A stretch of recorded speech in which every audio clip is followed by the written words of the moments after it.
It's a Saturday afternoon in Frizzell's fish and chip shop on the Shankill Road in Belfast.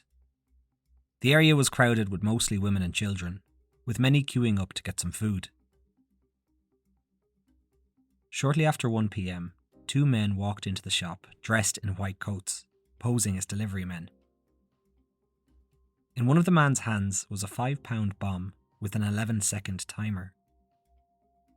The man pushed through the people in the shop, and as he was trying to place the bomb over the counter of the fish shop, it exploded prematurely, causing the building to collapse on the bomber and all of the people inside. The Shankill Road Bombing, as it would go on to be known, came at a very precarious time in the peace process.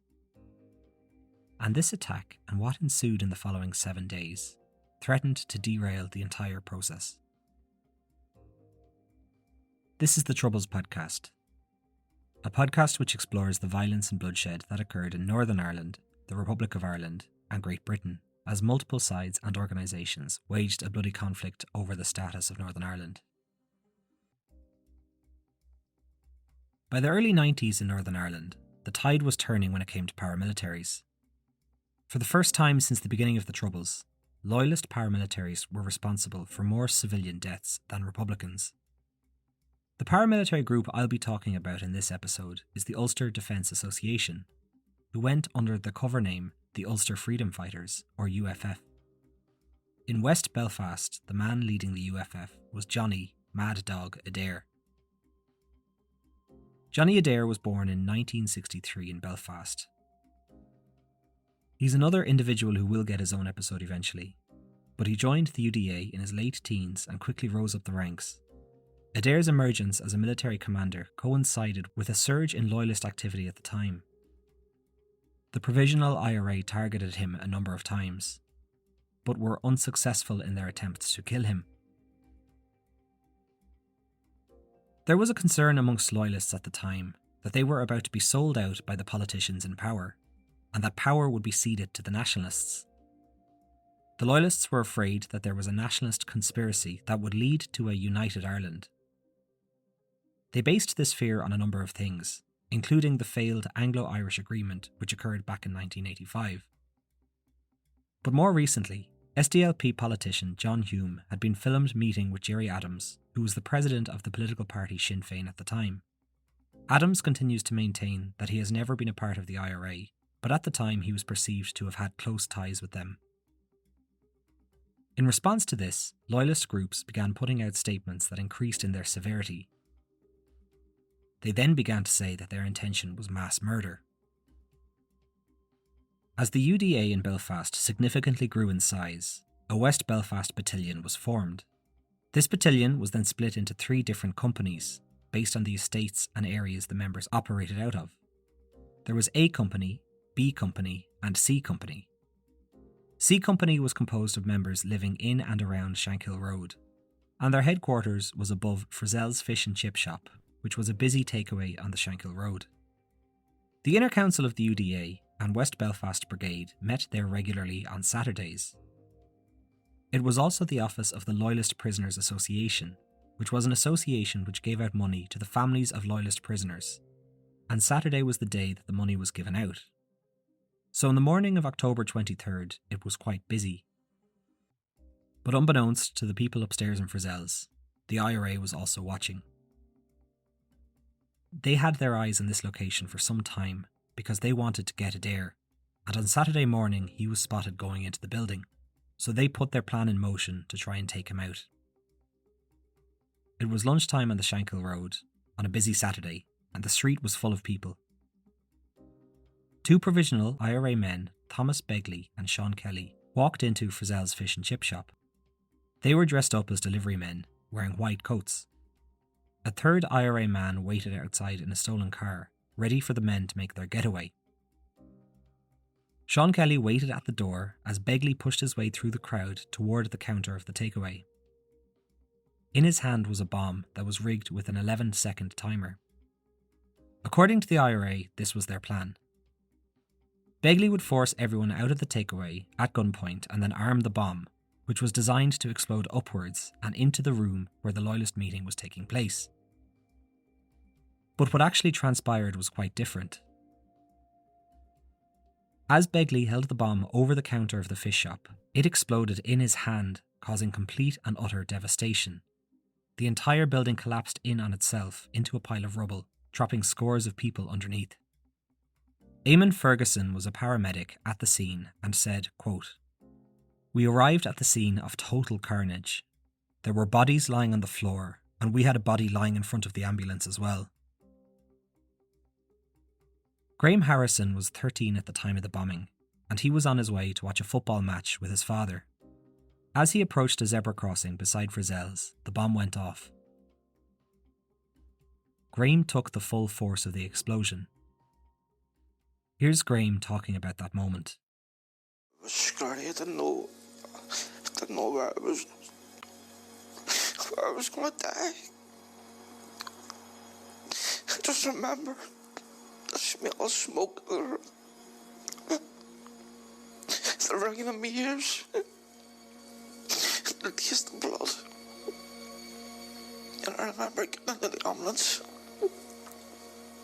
and I just didn't know where I was going to die or not. All I could think about is seeing my mum. I just prayed to God that I could see her one more time.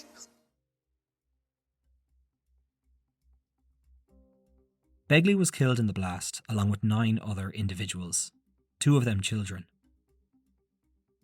The owner of Frizzell's shop, 63-year-old John Frizzell, died alongside his daughter, 29-year-old Sharon McBride.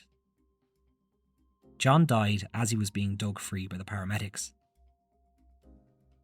UDA member Michael Morrison, his wife Evelyn, and their 7-year-old daughter Michelle were also killed in the blast. Michael's father had recently died, and the 3 were walking to the shop to buy a wreath for his funeral when they were caught up in the bombing. Others killed were 13-year-old Leanne Murray, 63-year-old George Williamson and his wife Gillian, and 38-year-old Wilma McKee. As well as the numerous dead, there were 57 people injured, and some ended up spending hours buried under all the rubble. The recovery operation was long, and initially rescuers were told that it was the pub the Berlin Arms that was bombed and not Frizzell's. Gina Murray was shopping on the Shankill with her 13-year-old daughter Leanne, who left her mother's side to go to the fish counter at Frizzell's. The last thing Gina said to her daughter was, "I'll see you in 5 minutes." In the aftermath of the bombing, Gina couldn't find Leanne anywhere and ended up looking for her in the hospital. Eventually, some officers came over to her and asked her to follow them. They drove her to the mortuary, where she said she wanted to see her daughter. Here's Gina explaining what happened next. And I asked, could I go in and see her? And he turned around, he says, "Have you ever seen a bomb victim?" I said, "No." He says that her body swells up. And they took me into the mortuary and they unzipped this bag, black bag, only so far down. And Leanne was in it. She'd got rubble in her hair. And I asked her to get up, to wake up, and to get off, and to come home with me.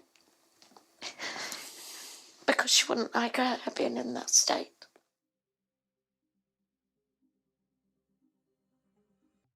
In the aftermath of the bombing, the rescue operation was significant. There was a huge crowd of people who climbed up onto the rubble pile and had to remove it 1 brick at a time, terrified that they might be standing on top of someone or hurting someone with their weight. Rescuers created a chain and passed each piece of debris removed along the chain as they slowly cleared the scene. In the confusion of the moment, one of the paramedics left his keys in the ambulance, so it was loaded up with the injured and then driven to the nearest hospital by a bystander. But this proved to hinder the rescue operation rather than help it, because then the gravely injured at the scene were left without an ambulance. Another thing that hindered the rescue operation somewhat was the fact that it was a fish shop that was bombed. Amongst the rubble, rescuers kept finding fish. Some bodies were so badly damaged that it made identification very difficult. One person, Moke Devlin, had been impaled by a wooden rafter which went through his shoulder. One of his eyes had been blown from his socket and was hanging loose from his face. Amazingly, Moke survived the bombing. During the research for this episode, I watched interviews with the paramedics who were at the scene of the bombing, and even today, they are still traumatised by memories of the scene. Some believe that if they'd been quicker in their rescue efforts, they could have saved some of the more gravely injured people. So all this carnage and loss of life to target Johnny Adair, but was he even in the building at the time? As it turns out, Adair had been in the building, but his meeting had finished early. As well as that, senior loyalist figures no longer used the room above Frizzell's, after a sympathiser in the RUC had warned Adair that it was bugged by police. Dr. Joe Hendren was a nationalist MP for West Belfast.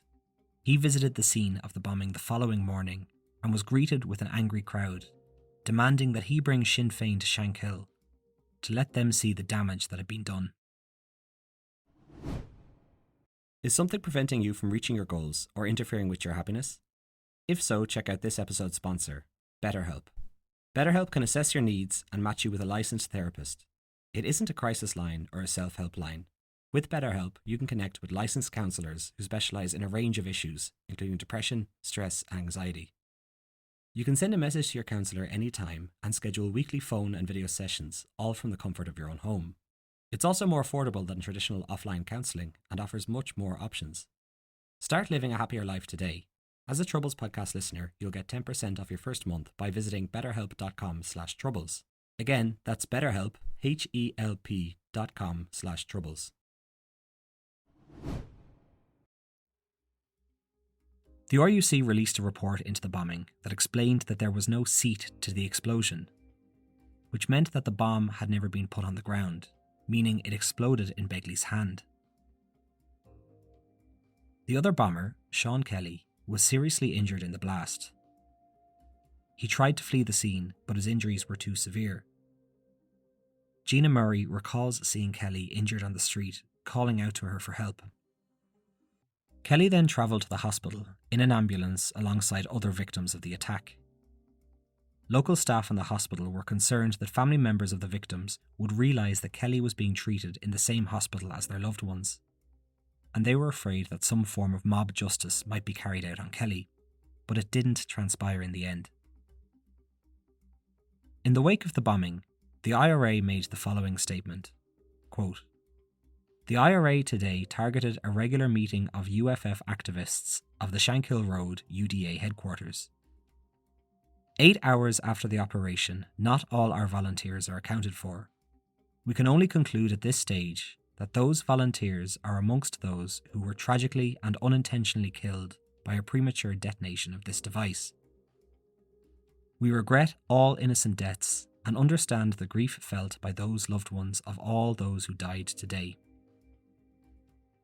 Within hours of the bombing, the Ulster Freedom Fighters phoned the BBC and issued a statement saying that all their service units would be fully mobilised and that the nationalist electorate would, quote, "pay a heavy, heavy price for today's atrocity." Here is their statement in full. "This afternoon, the loyalist people of West Belfast have been on the receiving end of a blatantly indiscriminate bombing attack, supposedly aimed at the UFF.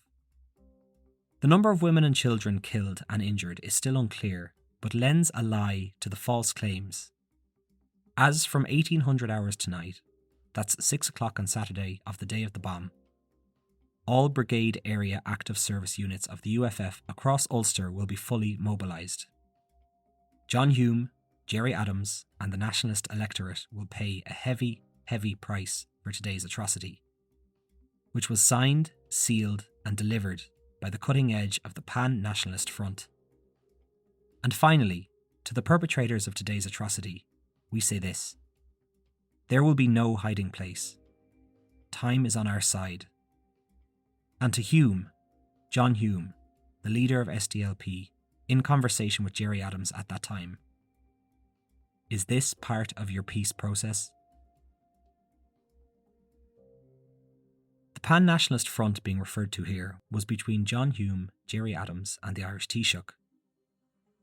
Loyalists feared that the peace talks would seek to create a united Ireland. The statement was a stark warning to the Catholic community, and not just nationalist paramilitaries.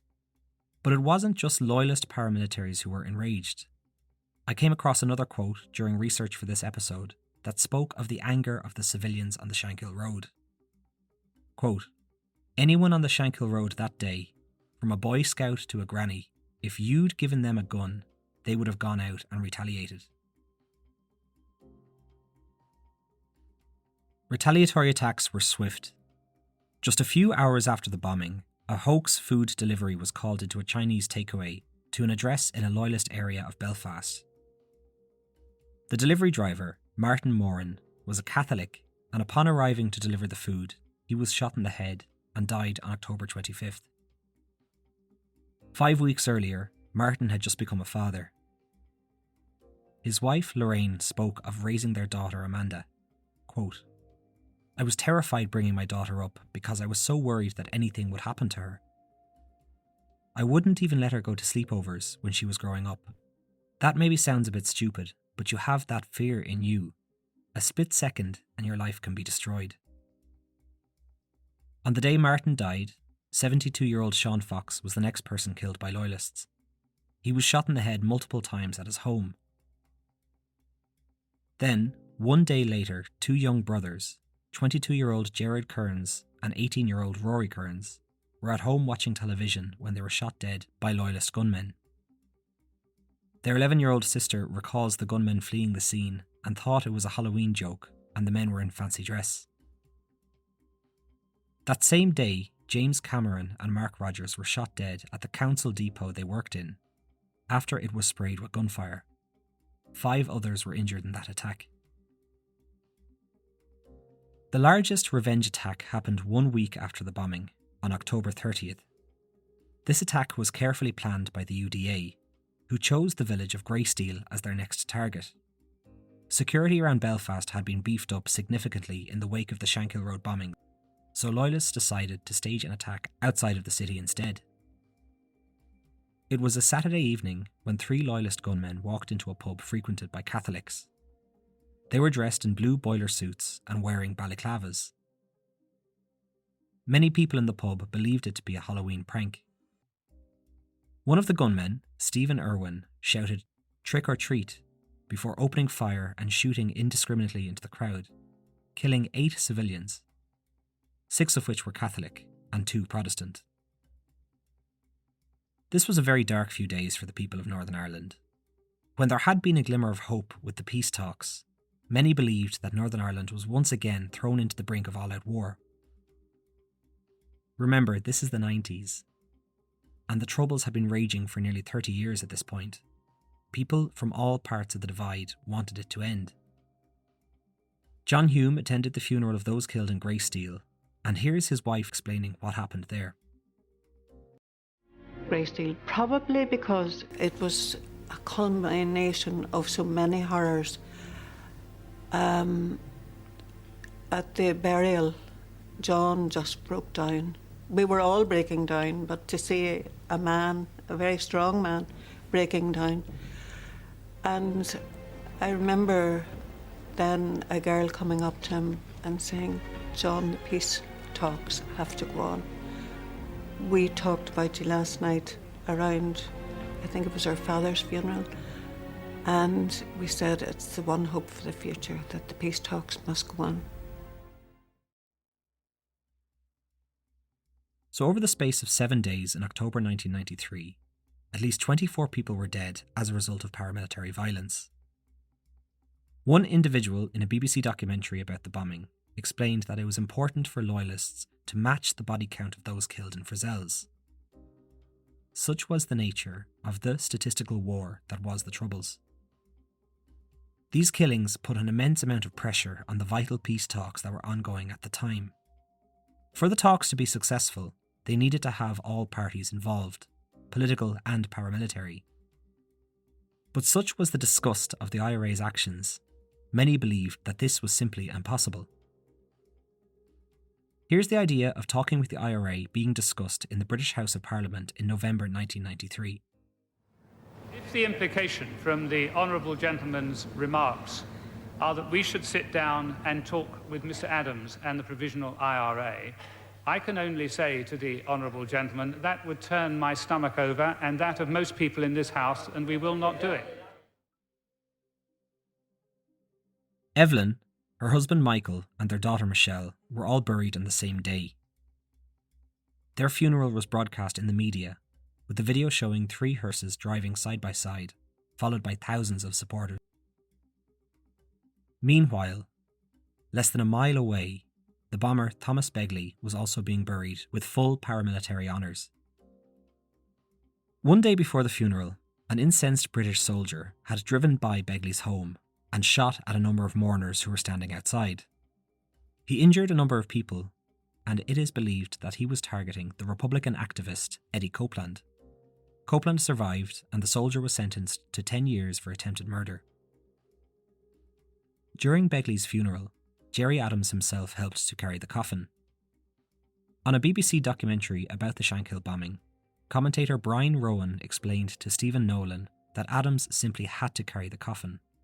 If he didn't, he would have, quote, turned his back on the IRA in a moment of embarrassment for that organisation, given what had happened on the Shankill Road. At this time, Adams was president of Sinn Féin, and he had to show support for the IRA, though it was reported that he had used unusually strong language in condemning this bombing, saying that it was wrong and should not be excused. Gerry Adams was heavily involved in the peace talks at the time, so he needed to keep Republicans on his side so that they would trust him when it came to making peace, and that's why he carried the coffin. This was deeply upsetting for the victims' families, that Begley, the bomber, was being given such respect, and some called it a slap in the face. But what became of the other bomber who was injured in the blast, Sean Kelly? Kelly was badly wounded in the blast, and he was brought to the hospital, where he lost his left eye and the ability to move his left arm. Upon his release from hospital, he was convicted on 9 counts of murder, which carried 9 life sentences. He was subsequently released in the year 2000, as one of the last batch of prisoners to be released under the terms of the Good Friday Agreement. He was one of over 100 prisoners, both Republican and Loyalist, who were serving life sentences, and who were released early as part of the Good Friday Agreement. Speaking to the North Belfast News, Kelly said that he regrets the bombing. Quote, "The fact innocent people died is something I will have to live with for the rest of my life. While we did go out to kill the leadership of the UDA, we never intended for innocent people to die. It happened, and I have to accept that the families of those people who were killed in the explosion will never forgive me. But it honestly was an accident, and if I could do anything to change what happened, believe me, I would do it."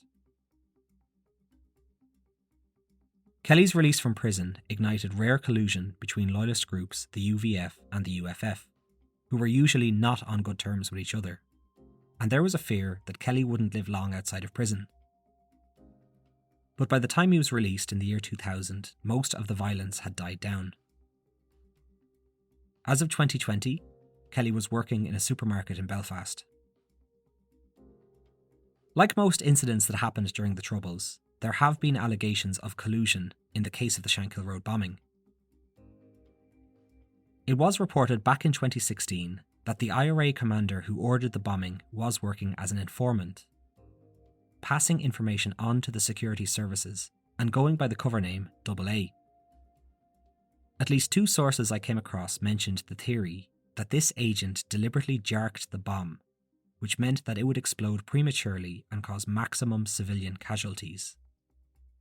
The intention of this was to severely damage the hawks in the IRA, which were those who supported the continuation of violent actions. There is no way to prove these claims. An ex-IRA prisoner said, quote, "Not all IRA men supported the peace process. A great many hated it. This could have been allowed to go off, it is speculated, just like Omagh, to undermine those hostile to peace. And the slaughter on the road would have led to a lot of men and women volunteers to personally reconsider their roles. It was a disaster for the army." The army in this context is the IRA. We still don't know who ordered the bombing, though one individual has been named in the Northern Irish Parliament by use of parliamentary privilege, and it would be illegal to name them elsewhere. We also don't know who made the bomb, or if it was intentionally faulty. Those questions will probably never be answered. Today, Frizzell's fish shop is no more, and the building is now part of a credit union. There's a small memorial on the wall that you can walk by, with a cross made out of metal poppies and a small plaque. The year 2018 marked 25 years since the Shankill Road bombing, and there were a number of events to remember the victims and their families. The leader of the DUP at the time, Arlene Foster, attended a wreath-laying ceremony. As well as Foster, in attendance were family members from the Ballymurphy massacre, showing that there is indeed hope from families united by grief from all sides of the political divide. That same year, there was a small event to mark the death of the bomber, Thomas Begley, which was attended by 200 people, one of which was a member of the political party Sinn Féin. Members of Sinn Féin have argued that there is a need for, quote, respectful commemorations for fallen comrades. There was also a plaque erected to honour Begley back in 2013, which upset those who lost loved ones in the bombing. This is a common problem when it comes to commemorations, plaques and murals in Northern Ireland. Is it appropriate to honour those who died if they died in the process of committing an act of violence? It is an issue still being argued to this day. With the Good Friday Agreement just around the corner, the peace process couldn't come quick enough to save those who lost their lives in the Shankill Road bombing and subsequent attacks. The Provisional IRA called a ceasefire just 10 months after this attack. I'll give the last word to Gina Murray, who lost her daughter Leanne in the bombing. When she was asked what she would say to Sean Kelly if she saw him now, she replied saying, quote, "We will suffer until the day we die." That's it for this week. Thanks, and see you next time.